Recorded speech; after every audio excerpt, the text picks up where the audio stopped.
My wife won $9 million, filed for divorce, and threw me out of the house, but she forgot about the prenuptial agreement her parents forced me to sign before the wedding. When Sarah won the lottery, she transformed into a different person overnight. We had been married for 8 years. The morning after the numbers were announced, she was talking to lawyers. By noon, my separation papers were on the table. By evening, my clothes were bundled in plastic on the lawn. "Pick up your belongings and leave," she ordered me from the doorway. "I'm tired of pretending to have a home with someone who's never achieved anything. I'm a high school teacher, earning $52,000 a year." She worked part-time at a bookstore, making $18,000. For 8 years I covered the mortgage, the expenses, and even subsidized her pottery hobby.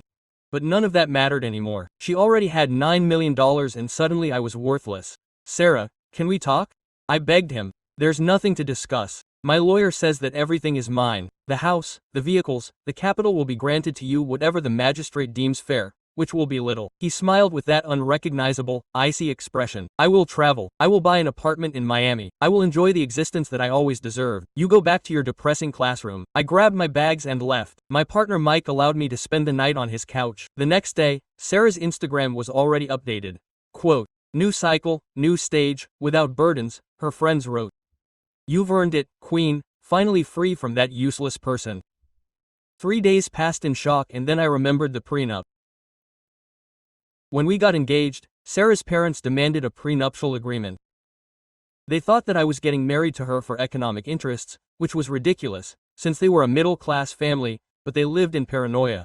I didn't want to sign it. It seemed offensive to me, but Sarah begged. "Please do it for me. It doesn't imply anything." So I signed. The prenup stipulated that any assets obtained in the marriage through unforeseen circumstances such as lottery, legacies or donations would be divided 50-50, regardless of whose name it was in. Her parents were looking to protect a possible inheritance for her, but the lawyer they hired was a recent graduate and drafted it terribly, very badly. I searched through my boxes until I found my copy and immediately took it to a lawyer. He checked it twice and started laughing. "Your spouse just won the lottery. $9 million on the marriage." "Yes." I laughed even harder. "Then you get half. This prenup is unbreakable. He won't be able to touch that fund without sharing it with you." I filed a counterclaim the next day, attaching the prenup. Sarah's lawyer contacted me within hours in a tense voice. "You must withdraw this right now. You're making a serious mistake." "No mistake," I replied.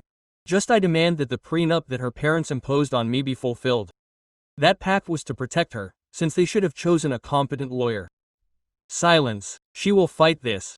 "Excellent. We will see each other in court." The hearing took place 3 weeks later. Sarah arrived wearing designer clothes and a brand new Rolex gleaming on her wrist. When she saw me, her face contorted with anger. Her defense attorney argued that the prenup was signed under duress and that it did not cover lottery winnings. Mine showed the text and highlighted the key section. The magistrate examined it carefully, looked up at Sarah, then at me, and reread the paper. "Mrs. Torres, did you sign this prenup of your own free will?" Sarah sat up in her seat. "My husband pressured me to sign it. I was in love and did not understand its contents." "Answer the question. Did you sign it voluntarily?" "Yes, but you read the text before signing it." "Not completely." "But, Mrs. Torres, answer yes or no." Sarah pursed her lips. Her attorney touched her arm, but she declined. "Yes, I signed it." The judge nodded and looked at the attorney. "You have evidence of coercion or deception in the signing of this document." The attorney cleared his throat. "Your Honor, the spirit of the agreement was clearly to protect my client's assets. I did not ask for proof, not for interpretations." "Do you have evidence?" "No, Your Honor." "Then the prenuptial agreement is valid and enforceable, pursuant to Section 3, Paragraph 2. All property acquired through chance in marriage shall be divided equitably. That includes the $9 million lottery prize." Sarah stood up abruptly. "No, that's mine. I bought the ticket. Mrs. Torres, sit down right now with my money. My hard-earned money." The magistrate slammed his gavel.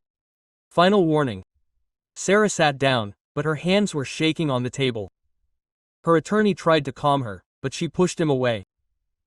He ordered an equal division of the lottery prize. Mr. David Torres will get $4,500,000. Mrs. Sarah Torres will receive the same amount.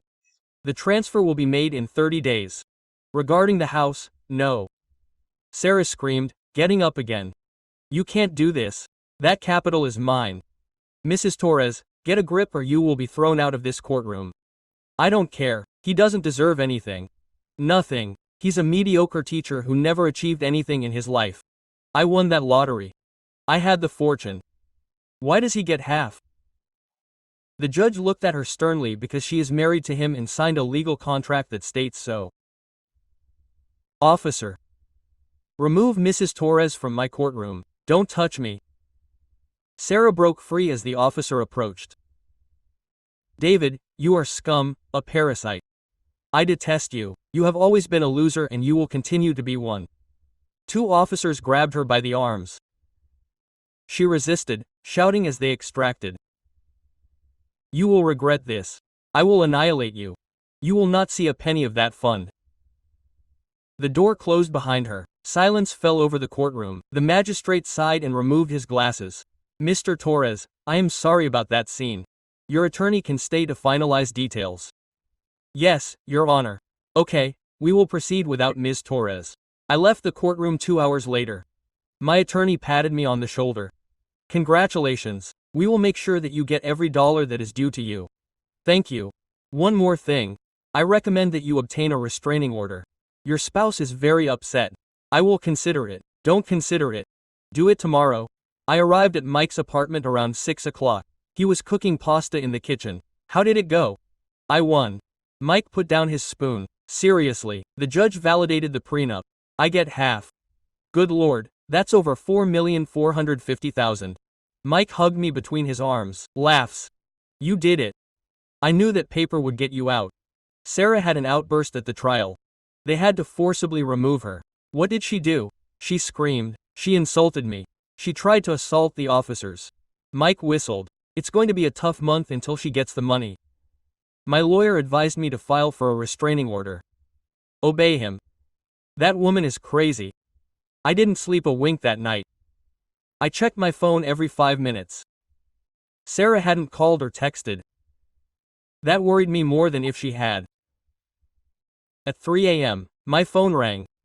It was a strange number. Hello, son of a. It was Sarah. Her voice sounded rough, like she had been crying. Sarah, you shouldn't. Do you know what you did? You do. I was just enforcing a contract that you signed. You ruined my life.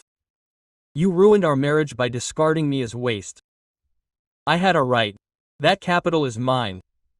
The judge disagrees. Sarah, she burst into tears. They weren't tears of sorrow, they were pure fury. You'll regret this, David. I'll make you regret it. Good night, Sarah. I hung up and blocked the number. The next day I went to court and filed for a restraining order. The magistrate granted it immediately after listening to the recording of the call. Sarah was forbidden from coming within 100 meters of me. 3 days later, my lawyer called me. David, there's a problem. What happened? Sarah filed an appeal. She claims that the print was signed under emotional duress and that her mental state at the time didn't allow her to understand what she was signing. That's absurd. She was an adult, she could read. I know, but it'll take her a while. Maybe 6 months, maybe more. I can do something. Wait patiently. But Sarah lacked patience. 2 weeks after the appeal, her Instagram exploded with new posts. Images in Paris, Milan, Monaco. She had bought a baby doll, a Cartier watch, luxury handbags. That exceeded my monthly salary, and in each image a dart towards me, enjoying my best life without burdens. Some are born to rise, others to grovel. Money can't buy happiness, but it can buy freedom for the mediocre. Mike looked at the photos with me shaking his head. He spends as if he had already won the appeal. He spends my money, can you intervene? My lawyer says that technically he can use the fund as long as it is not frozen, but every disbursement is recorded. For what? For the judge. When he loses the appeal, everything spent will be counted. Sarah did not stop. Every week something new came up, a trip, an acquisition, a celebration, and always with the same message. I had triumphed, I had fallen. She was the monarch and I was the pauper. But monarchs fall, and when they fall, they do so with a crash. The appeal was dismissed 4 months later. The judge who reviewed the case was blunt in his ruling. There was no evidence of coercion, deception, or lack of mental capacity to sign the prenuptial agreement. The appeal is dismissed. The distribution of assets is carried out as dictated. My lawyer called me 5 minutes after the ruling was issued. We triumphed again. When will the capital be received? In 2 weeks. Sarah must transfer your portion or the court will freeze her funds. Excellent. There's something else. The magistrate ordered a review of all of Sarah's expenses in recent months. If she exceeded what was due to her, she must compensate you. How much did she disburse? I do not know exactly, but her posts on social media indicate that it was quite a lot. 2 days later, Sarah showed up at the institution where I teach. She was waiting for me in the parking lot, leaning against my vehicle. What are you doing here? I asked her. You have a restraining order. I just want to talk. There is no subject to discuss. Please, David. She looked different, no makeup, no fancy clothes. She was wearing worn jeans and a sweater. You have 2 minutes before I notify the authorities. I made a mistake. Miscellaneous mistakes. I admit it, but we can fix it. We can start from scratch. I burst out laughing. I couldn't hold it in. Start from scratch. Sarah, you threw me out of my own home like I was a wreck. You embarrassed me in public. You called me a worthless loser who would never amount to anything. I was furious. I didn't think it through. You thought it through and you said it with conviction. David, please, we can both be happy with the funds. I don't crave the funds, Sarah. I crave the respect that you never gave me, and that can't be earned. So hold on to everything. She bellowed in anguish. Hold on to the 9 million. I don't care. Just don't abandon me. You abandoned me 4 months ago, remember? Sarah began to sob. Real tears. This time I ruined everything. I know, but I love you. I always loved you. No, Sarah, you wanted the idea of having me around as long as I was useful, but when you thought you didn't need me, you threw me away. That's not as wanting. I got in my vehicle. Sarah knocked on the window. Don't do this to me. Move over or I'll call the authorities. I accelerated. She ran after the car a few meters before stopping in the center of the parking lot. I watched her fall to her knees in the rearview mirror. I didn't feel pity. I didn't feel triumph. I just felt emptiness. That night, Sarah's parents contacted me. Her mother was crying into the receiver. David, we are so sorry. We caused all this with that foolish pact. Don't worry. I only enforced what you wrote. Sarah is devastated. She won't eat, she won't rest, she just cries. I feel sorry for her, but she made her own choices. There's no way to fix this. You loved each other. I loved her, she wanted the funds. There is a distinction. Her father picked up the receiver. You are right. We raised a self-interested daughter. We thought the funds would protect her, but they only perverted her. We ask your forgiveness for everything. You should not make excuses. You did not act wrong. Yes, we acted. We thought of you as unsuitable for her, and you were the best spouse she could have had. I wish we had realized that sooner. We hung up. I settled back in the easy chair. Staring at the ceiling, Mike came in with 2 beers. How do you feel? Exhausted, remorseful? No, just exhausted. In 2 weeks you'll be wealthy. Yes. And then what? I don't know. Maybe I'll take a year off, travel, figure out what I want to do with my life. You'll quit teaching. I don't love teaching, but maybe I can do it in another way. Make something, help more students. Mike smiled. You were always too noble for her, or she was too bad for me. 2 weeks later I got the money order. $4,500,000 appeared in my checking account. I stared at the number on the screen for 10 minutes without blinking. I had succeeded. But in that moment, looking at all those zeros, I understood something. I hadn't won in funds. I had won in independence. Independence from a person who never appreciated me. Independence from existing seeking validation from someone who would never give it. Independence from being myself. The funds were just a bonus. The real triumph was reclaiming my existence. The review of expenses came 3 weeks after I deposited my capital. Sarah had disbursed $1,200,000 in 4 months. Travel, clothing, vehicles, jewelry, all recorded with invoices and Instagram posts that my lawyer had kept as evidence. The magistrate is not going to be pleased with this, he told me on the phone. She disbursed more than she was entitled to after the distribution. What does that imply? That she must return what she owns. We will verify that. The answer came quickly. She didn't own it. Sarah had disbursed everything assuming that she would prevail on appeal. Now she had $3,300,000 left and a debt of $600,000 to me. Her lawyer requested a payment plan. The magistrate denied it. Mrs. Torres demonstrated an inability to manage her finances responsibly. I order the immediate freezing of $600,000 of her remaining accounts. Sarah attempted to appeal again. It was denied in 2 days. The funds were transferred to my account. She now had $5,100,000. Sarah was left with $2,700,000, but her difficulties were just beginning. A week later, my phone rang. It was Sarah's mother. David, I need to talk to you. Tell me. Sarah is at my house. She has nowhere else to go. She sold her recent apartment to pay off debts. What debts? Credit cards. She paid more than she had, believing she would recover the funds. She now owes $400,000 to various banks. I'm sorry, but it's not my problem, I know. I'm not contacting you to ask for capital, I'm contacting you to ask for something else. What? That you talk to she. What for? She's devastated. David doesn't eat, he doesn't rest, he just cries and looks at his phone waiting for you to contact him. I've already spoken to her. It was obvious that I don't want anything, but she needs to hear it one more time. She needs closure, please. I sighed. Okay, once, but it has to be in a public place. Thank you.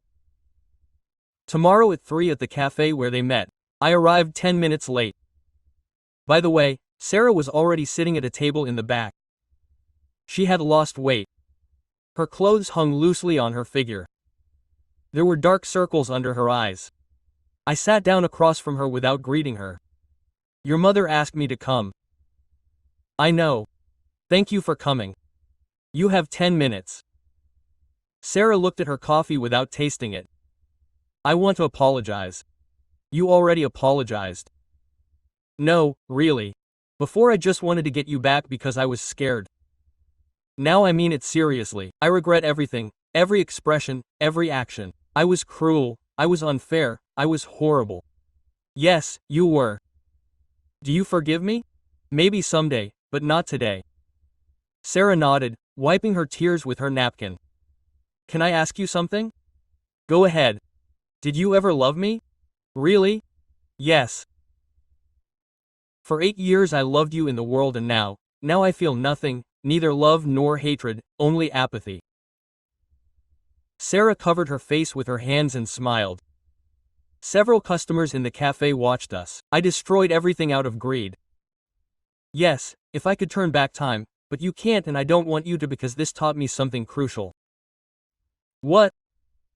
That funds don't transform people, they only reveal who they really are. And you revealed that you are someone who values the zeros in an account more than the years of a marriage. That's not fair. It's totally fair. You had a fortune and the first person you eliminated from your existence was me.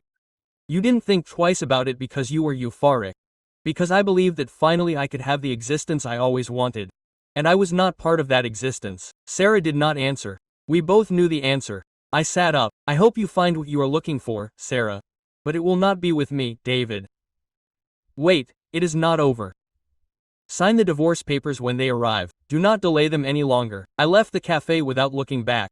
That night, Sarah's parents contacted me again. This time it was her father. David, Sarah asked us to convey something to you. What? That she will do something terrible if you sign the divorce papers, that she cannot exist without you. That is emotional manipulation and I will not budge on that. We know that. But we thought you should know. Just in case. Do you think she will do it? There was silence on the other end. We do not know. We do not know our daughter anymore. So, take her to a specialist. But I am not responsible for her choices. You have a reason. We just wanted to inform you. They hung up. I contacted my lawyer and told him about the threat. I will to notify the court. If Sarah does anything, it will be on record that she threatened you previously. Thank you. Are you worried? No, I'm exhausted. The divorce papers arrived at Sarah's parents' house a week later. She signed them without resistance. Her mother sent me a picture of the signed papers with a message. She did it.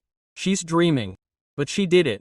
Thank you for being tolerant with her. Despite everything, I replied, take care of her. She needs expert assistance. We know that. She already has an appointment with a psychologist. The divorce was finalized 30 days later. 8 years of marriage ended with a document and a signature. Mike invited me to dinner to celebrate. You are officially a free and wealthy man. Yes. Aren't you happy? I'm relieved. There is a distinction. What are you going to do now? I've been thinking about something. What? My mother always wanted to start an organization to help underprivileged students. She passed away before she could do it. Are you going to start it? Yes. I'm going to use part of the funds to establish full scholarships for students who aspire to be teachers as a tribute to her. Mike smiled. Your mother would be proud. I hope so. And the rest of the funds I will invest. I will live off the profits. I will continue teaching because I am passionate about it, not because I need to. It seems like an excellent strategy. It is the ideal path for me. That night, before going to bed, I checked Sarah's Instagram for the last time. She had deleted all her photos. She had uploaded only one, which simply said, learning to exist with less. I closed the app and blocked her account. I no longer needed any more information about her. My life was moving forward, and for the first time in months I felt serenity. 2 months after the divorce, I founded the Elena Torres Foundation in memory of my mother. The first year we would award 10 full scholarships to students interested in teaching. It would cover tuition, textbooks, housing, and a monthly allowance. The information appeared in the local newspaper. The next day, my email inbox was overflowing. Scholarship requests, notes of gratitude, proposals for conferences, and a message from Sarah. I read the note. Your mother would be proud. Me too. You were always my superior in character. Take care. I didn't answer. The selection of beneficiaries lasted 3 months. We selected 10 young people from various states, all with complicated pasts, but with genuine will. At the awards ceremony I met Emma. She was a high school art teacher. She was accompanying an intern. Your initiative is inspiring, she commented as we drank coffee after the event. Thank you. I only do what my mother would wish. Her mother had been an educator for 30 years. She loved teaching above all else. Like you, how do you infer that I love teaching? Her expression when she mentioned her students reveals it. It's identical to mine when I talk about mine. I smiled. It had been a while since I had had a conversation like this. Would she agree to have dinner sometime? I asked. Delighted. We're going out next week and the following weeks. Emma differed from Sarah in everything. Money. She didn't care. She didn't brag on platforms. She didn't seek constant approval. She was happy teaching art to young people who many considered troublemakers. Don't you get irritated by the low salary? I asked one evening at dinner. Sometimes, but a student will show me a sketch inspired by his deceased mother or a canvas that helped him cope with his depression, and I remember why. I understand perfectly. I know, that's why I'm attracted to you. 3 months later, I proposed to her, and she accepted with a sincere smile and a kiss. There were no scandals or publications, just 2 attracted individuals choosing to join forces. In the meantime, Sarah's downward spiral continued. Sarah's parents contacted me one afternoon. David, I'm sorry to interrupt, but we need your guidance. What happened?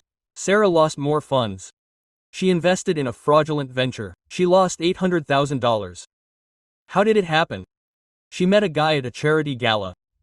He promised to double her capital in 6 months via crypto assets. She trusted him. They reported it. Yes, but the vanished subject used false information.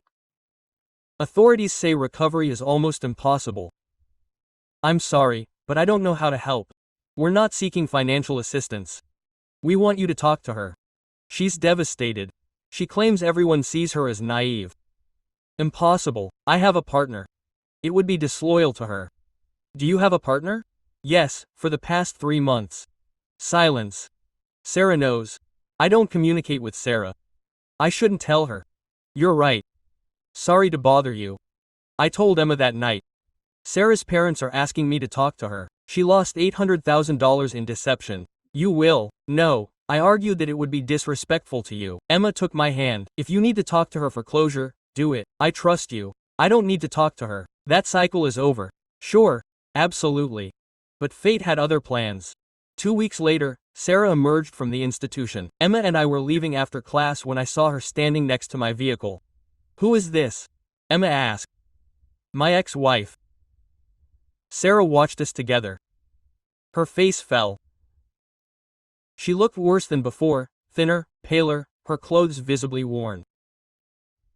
David, I have to talk to you. It expired a month ago. I have a restraining order against you. Just 5 minutes, please. Emma squeezed my hand. Go ahead, I'll wait in the car. Sure.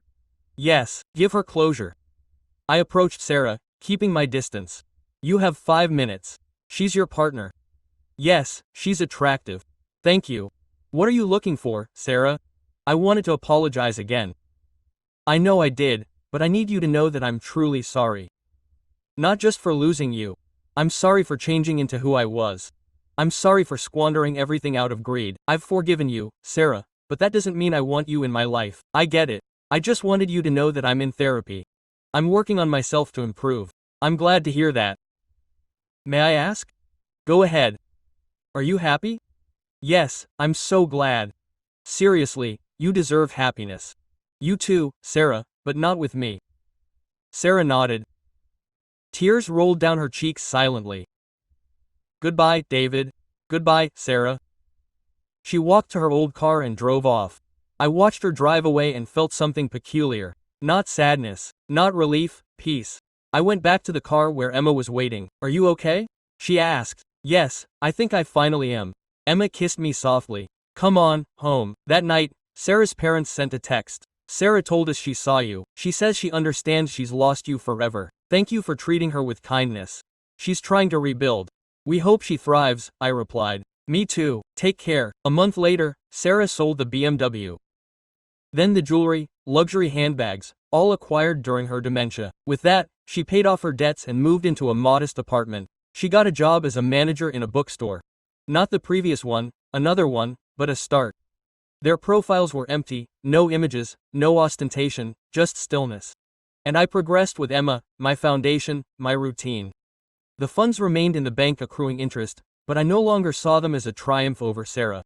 They were merely an instrument for the good I had always yearned for. The real victory was not the capital, it was rediscovering myself after years lost in a marriage where I was never enough and finding someone who appreciated me for my essence, not possessions. A year after the divorce, the foundation expanded. We now gave out 20 Bs in total. Emma collaborated on interviews. She detected who loved teaching and who just wanted free funds. This young man is lying, she said after one. He claimed to love art, but when asked about favorites he didn't name any. How do you know? I teach art. I recognize true passion. We rejected. Emma was right. 2 weeks later we found out that he had applied to 5 foundations with varied stories. You have a fine instinct, I commented at dinner. You too for choosing me. I smiled. We had gone 10 months without drama, fights, just sincere dialogues and support. Do you ever think about her? Emma asked Sarah abruptly. Yes, occasionally, but without pity or anger. Just curiosity about her well-being. Do you want to know? I don't need to, but I hope she gets better. She didn't add. Emma wasn't necessary. 2 days later, Sarah's letter arrived. I opened it with Emma present. David, I know I don't deserve to write, but I have to tell you. I paid off all my debts. It took a year, but I did it. I live in a small apartment and work in a bookstore. It's not much, but it's honest. I started volunteering at a women's shelter. I help women who have lost everything, like almost everything. Their stories taught me that I'm not alone, that many people make mistakes and can rectify them. I don't ask for anything, just that you know that the horrible version of the lottery no longer exists. I work daily to improve. I hope you're happy with your partner. Seriously, you deserve the best. Thank you for loving me when I didn't value it. Sarah, Emma read over my shoulder. She seems genuine. Yes, you will respond. I don't know. Part of you wants to be happy for her. Another part wants to move on. What does your heart dictate? Respond. Then do it. That night I wrote a brief. Sarah, I'm glad to know you better. Admirable volunteerism. Go ahead, take care, David. 2 weeks later, Sarah's parents invited us to dinner. Emma came. Sarah's mother received us tearfully. Thank you for coming and bringing a girlfriend. We wanted to meet her. Pleasure. Emma said. At dinner, father spoke. David, formal apologies for prenup, for doubting you, for raising a daughter who mistreated you. No more apologies needed. Yes, we must. We were unfair to you from the beginning. We thought you weren't right for Sarah, but she was never really up to par. We were young, we both made mistakes. No, Sarah's mother replied. You were an exemplary husband. Sarah was the one who failed and we raised her that way. We always gave her everything she wanted. We never taught her the value of work or modesty. But now she's learning, her father added. She works hard, lives simply, no longer asks for funds, and is proud to be self-supporting. I'm glad to hear that, I said honestly. There's another matter we want to mention to you, her mother continued. We're changing our will. Why are you telling me this? Because we want you to know. When we die, half of our inheritance will go to Sarah, the other half to your foundation. They can't do that. It's their capital. Sarah is their daughter, and you were like a son to us for 8 years. A greater son than Sarah was a daughter at many times. We want your foundation to continue supporting students. It's only fair. I don't know what to say. Don't say anything. Just promise us that you'll continue doing the good that you do. I promise. Emma squeezed my hand under the table. There were tears in her eyes. After dinner, as she drove home, Emma spoke. You have a beautiful family, even though you are no longer married to their daughter. They are kind people, they just made mistakes. Like everyone else. Yes, like everyone else. 3 months later, Emma and I moved in together. We bought a modest home near both schools. It wasn't fancy, it didn't have a pool or a large garden, but it was ours. The first night in the new house, as we were unpacking packages, Emma found something. What is this? It was an old picture of Sarah and me on the day we were united. We were smiling, we looked happy, we looked like we were in love. My past, I asked. Do you keep it? I forgot it in a package. I didn't know it was still there. Do you want to keep it? I looked at the picture, 2 young people who believed that love was enough, who didn't know that life would test them in ways they never anticipated. No, I don't need it anymore. Emma took the picture and tore it into tiny pieces. You are truly free now. That night, as Emma lay beside me, I reflected on everything that had happened. The lottery, the breakup, the lawsuit, the capital, the foundation. Emma, if Sarah hadn't won that lottery, we probably would still be together, miserable, pretending, lost. In a strange way, the lottery didn't ruin my existence, it rescued it. It revealed to me who Sarah was. It truly compelled me to appreciate myself, it guided me to Emma. The capital was just the trigger, the real victory was the freedom to exist authentically. And as I watched Emma lie down, I understood with certainty that I had won much more than millions of dollars. I had won a life worth living. 2 years after the breakup, I proposed to Emma. It wasn't in a fancy venue, there was no hidden photographer. I didn't post anything on digital platforms. We were coloring the fence in the backyard on a Saturday afternoon. She had white paint on her nose. I had paint in my hair. Will you marry me? I asked her. Emma dropped the paintbrush. What? Will you marry me? Here now, like this. Yes. Here now, like this. I pulled the ring from my jeans pocket. It was simple. A silver circle with a small gemstone. Nothing fancy. Emma started to cry. Yes, 1,000 times yes. We were married 3 months later in a small ceremony. Just close friends and family. Mike was my witness. Emma's sister was her maid of honor. Sarah's parents were in attendance. They had requested permission to come. Emma said yes immediately. They are part of your journey, she told me. And I accept your entire journey. Sarah didn't come. We didn't invite her. It wouldn't have been appropriate, but she sent a gift. It was a volume on educational foundations with a dedication inside to keep your vision expanding.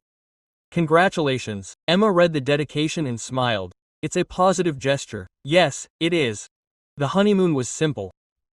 A week in a cabin in the mountains, no frills, no packed itinerary. Just us. Do you miss the excitement of everything that happened? Emma asked me one night in front of the fireplace. The litigation, all of it, the drama, the capital, the attention.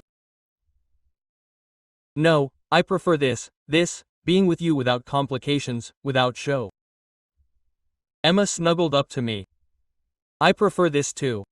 When I got back from my honeymoon, there was a message from Sarah's mother. David, I need to tell you something. Sarah is engaged. I called right away. Sarah is getting married. Yes, she met a teacher at the hostel where she volunteers. He teaches computer science to the women there. He's a good man, humble, hard-working. I'm happy for her. I wanted you to know before you saw him somewhere. We don't want any uncomfortable surprises. Thank you for letting me know. I really hope he's happy. He will be. He's very different from, well, he's different. I understand. I told Emma that night. Sarah is getting married. How do you feel?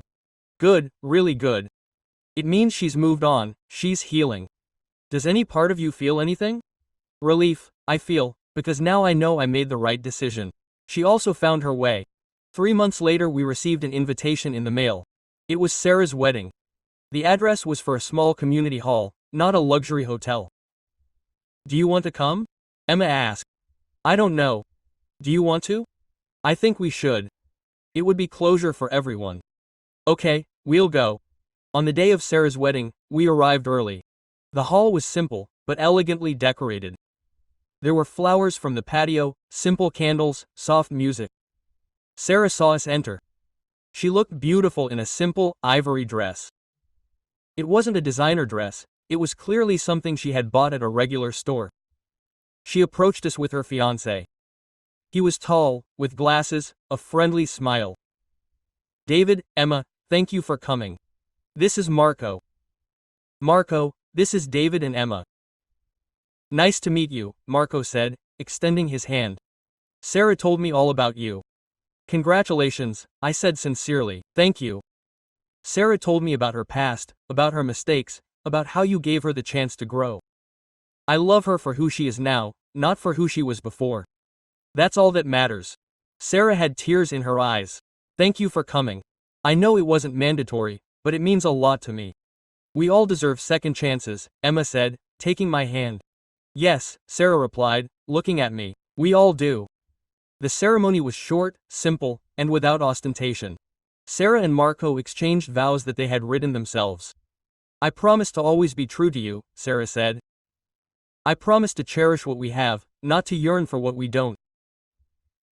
I promise to build a life with you based on love, not capital. When they said, I do, everyone applauded. It was real. There was no pretense. At the reception, Sarah's father tracked me down. Thank you for coming. It means more than you can imagine. Sarah deserves to be happy, so do you, and I see that you are. I am. Marco is a good man like you, but she's ready to appreciate him now. She learned her lesson the hard way. Sometimes that's the only way to learn. Before leaving, Sarah stopped me. David, can I have a moment to talk to you? Emma nodded and stepped away to give me privacy. Tell me, I want to thank you for everything. You don't have to thank me for anything. Yes, I do. For being tolerant of me when I didn't deserve it. For forgiving me when you didn't have to. For showing me that capital doesn't define who you are. Sarah, you're the one who made the effort. You transformed yourself. I just followed my path, but your path showed me how mine should be. I have very little capital now compared to what I had, but I'm happier than I ever was when I was wealthy. That's what matters. Marco and I are going to teach together in marginalized areas.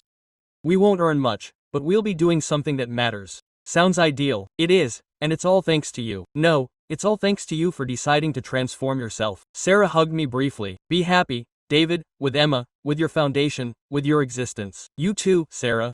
Be happy with Marco. Emma and I left shortly after. In the car she looked at me.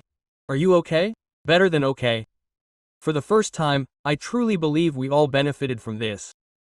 How? Sarah found modesty, I found my purpose, and we both found partners who appreciated us. The capital was just the push. Exactly. The push we all needed. That night at home, Emma and I toasted. What are we toasting to? She asked. To endings that are truly beginnings. To beginnings that are worthwhile. We clinked glasses and drank.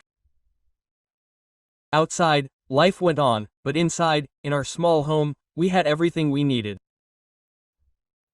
Love, purpose, peace, and that was worth more than any lottery. 5 years after the breakup, Emma woke me up with news. I'm pregnant. I froze for a second, then I hugged her.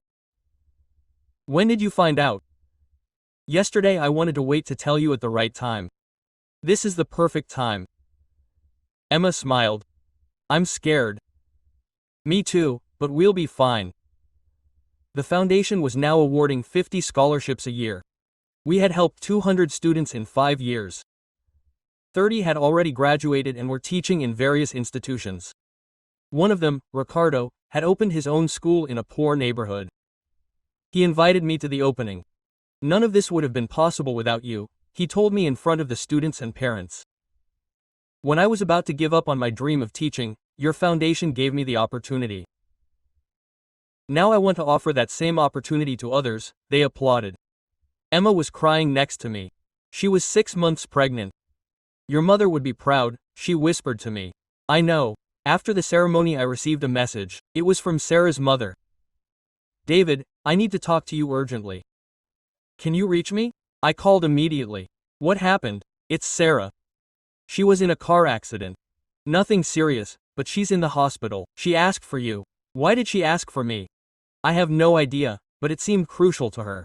Could you come closer? I looked at Emma. She nodded. I headed over there. Sarah had a single room. Her arm was bandaged and there were several bruises on her face. Marco was sitting next to her, holding her hand. Quote, David, Sarah said when she saw me. Thank you for coming. How are you feeling? Okay, just a few bumps, but I was pretty scared. What happened? A vehicle ran a red light. Marco managed to evade it, but we hit a pole. I could have died. But you didn't. Are you okay? Yes, and when I thought I was going to die, I only thought of one thing. What? That I never thanked you for everything, Sarah. We've already discussed this, there's no need. Let me finish, please. I nodded. When I won that lottery, I thought money would bring me happiness. I thought wealth would give me everything I ever wanted. But all I managed to do was ruin the only real thing I had, you. That was years ago. We've both moved on. I know, but I needed to tell you that I understand now what you meant when you said money isn't everything. Marco and I survive on very little. He gets $30,000 a year, I get $20,000. Together we barely cover our monthly expenses, but I am happier now than I ever was when I had millions. Marco intervened for the first time. Sarah told me all about the lottery, about how he treated you, about what she lost, and I told her that I didn't care because I love the person she is now. That's the bottom line. I said, the past is the past, but the past taught me something valuable. Sarah continued. It taught me that people are worth more than money, that a sincere marriage is worth more than a fancy car, that working hard for a low salary is preferable to having millions without having earned them. I'm glad you learned that. That's why I contacted you, because when I thought I was going to perish, I realized that I never told you the most meaningful thing. What? That you were the best husband I could have had, that I wasted 8 years with a good man because I longed for something better, and that there is nothing better than someone who genuinely loves you.